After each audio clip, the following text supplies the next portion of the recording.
ہتھنی بولا تھا نا شیر افضل مروت صاحب نے، کہا تھا کہ ایک منادی کی عزت سے زیادہ ان کی حیثیت نہیں ہے. اب فواد چودھری صاحب نے بچوں کی طرح اس کا جواب دیا. وہ کہتے ہیں شیر افضل مروت جیسے لوگ تو ڈرائیور لیول کے لوگ ہیں. اچھا، جو جیت کر آ گئے ہیں، ان کی سیاسی خدمات کیا ہے؟ ایسے لوگ تو ہاتھ سازی طور پر سیاست میں آتے ہیں، ان کی 1 1.5 سال سے زیادہ ان کی مدت ہوتی نہیں ڈرائیور لیول کے لوگوں کی. انہوں نے تو اپنے بیٹے کو بھی ونڈرفل بغیرت کہہ دیا تھا.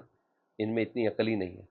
جب تک عمران خان جیل میں بند ہے اس وقت تک فلم بند ہے. یہ سب آئٹم سانگ ہیں جو چل رہے ہیں، اور ان کو دیکھ کر انجوائے کریں. ہاں، فواد چودھری صاحب نے جنرل باجوہ صاحب کے حق میں بات کی ہے، اور یہی وجہ ہے جو فواد چودھری صاحب کو مشکوک تو ہیں ہی، وہ مزید بناتے ہیں. وہ کہتے ہیں کہ میں جنرل باجوہ صاحب سے متعلق کوئی بات نہیں کرنا چاہتا. وہ اچھے آدمی ہیں، میرے ان کے ساتھ اچھے تعلقات ہیں. ہاں، لیکن جنرل باجوہ سے مل کر یہ ضرور پوچھنا چاہتا ہوں کہ آپ نے یہ سب کیوں کیا. بھائی فواد چودھری صاحب مجھے فون کریں، میں آپ کو بتا دیتا ہوں جنرل باجوہ نے یہ سب کیوں کیا. آپ کو نہیں پتا؟ اب بڑے روٹی کو چوچی بولتے ہیں. اب آپ کو نہیں پتا چل رہا جنرل باجوہ صاحب نے یہ کیوں کیا تھا؟ آپ میرے سے پوچھ لیں. تو بہرحال یہ وہ چیزیں جو فواد چودھری صاحب کے خلاف استعمال ہو رہی ہیں. ایسا ہے.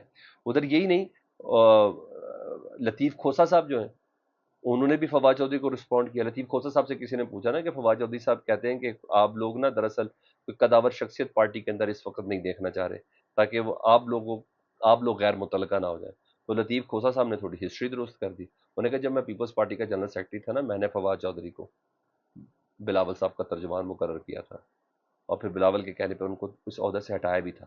اب پتہ نہیں بونے وہ ہیں کہ میں ہوں. میں ان کو عہدے دلوانے والوں ہوں اور مجھے ہی کہہ رہے ہیں.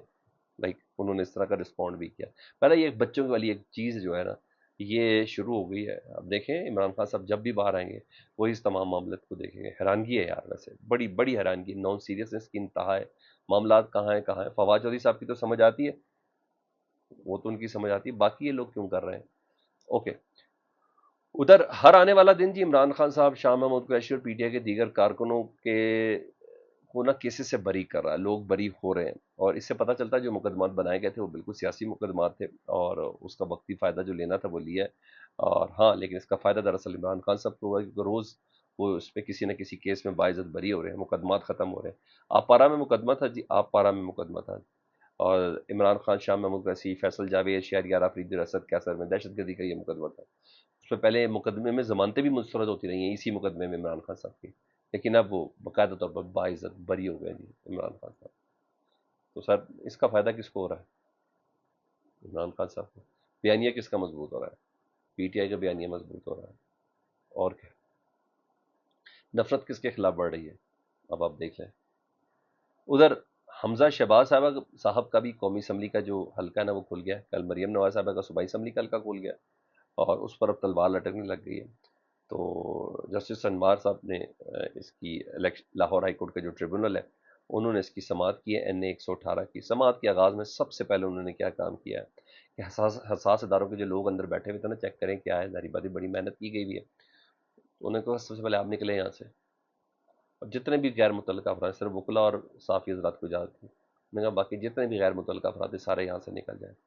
تب آج لاہور ہائی کورٹ نے اپنی سماعت کا آغاز کیا ہے این اے 118 کی، کیونکہ حمزہ صاحب کی جو جیت ہے اس پہ عالیہ حمزہ صاحب ہیں، وہ کہتی ہیں میں جیتی ہوں، اور عالیہ حمزہ صاحب فارم 45 کے حساب سے جیتی ہوئی ہیں. تو عذرداری کی جو درخواست تھی جی، 25 جولائی تک الیکشن کمیشن کو نہ ریکارڈ کے ساتھ آنے کی مہلت دی ہے لاہور ہائی کورٹ کے الیکشن ٹریبونل نے، اور کہا فارم 45، فارم 46 اور فارم 47 کی مصدقہ کاپیاں لے کے آپ نے آنے ہیں. ایسے ایک بات تو سب کو ایک ہی تاریخ دی جا رہی ہے، 25 جولائی. یہ نوٹ کر لیں. اسلام آباد کے ٹریبونلز کی بھی، مریم نواز صاحبہ کے ٹریبونلز کی بھی، شہباز شریف صاحب کے بھی ٹریبونلز کی بھی، ان تمام کی 25 جولائی دی جا رہی ہے. اور اس کی وجہ بھی ہے، وہ بھی میں آپ کو بتاتا ہوں. تو ہر ایک پہ الیکشن کمیشن 25 جولائی کی مہلت مانگ رہا ہے، کیونکہ سر کیس کل لگا ہوا ہے سپریم کورٹ میں، 4 جولائی ہے، اور وہ کیس بھی ہم خیال بینچ ہے قاضی فائز صاحب کو.